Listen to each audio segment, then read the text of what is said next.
নিজের কন্যা সন্তানকে রক্ষা করতে এই নীতিগুলো মেনে চলুন। 2 বছরের বেশি সন্তানের সামনে নিজের পোশাক পরিবর্তন করবেন না। দাদা, নানা, খালু যেই হোক না কেন কোনো আজেবাজে ইয়ার্কি করতে দিবেন না। আপনার কন্যাকে কখনোই কোনো ব্যক্তির কোলে বসতে দিবেন না, সে যেই হোক না কেন। কিশোর বয়সে সন্তানকে কখনো কারো বাড়িতে একা যেতে দিবেন না। যখনই আপনার সন্তান বন্ধুদের সাথে খেলতে চায়, আপনি লক্ষ্য রাখবেন তারা কি ধরনের খেলা খেলছে এবং কাদের সাথে খেলছে।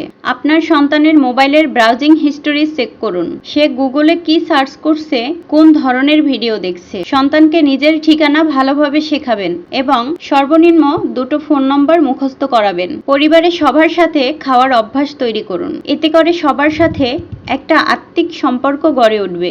বাচ্চাদের সামনে যে কোনো নেশা করা থেকে বিরত থাকুন। মেয়েদেরকে মেয়েদের সাথে খেলতে দিন। পুরুষ আছে এমন বাড়িতে খেলতে যেতে দিবেন না। সন্তানের সাথে বন্ধুসুলভ আচরণ করুন। তাতে করে আপনি ভালোভাবেই তাকে ট্র্যাক করতে পারবেন।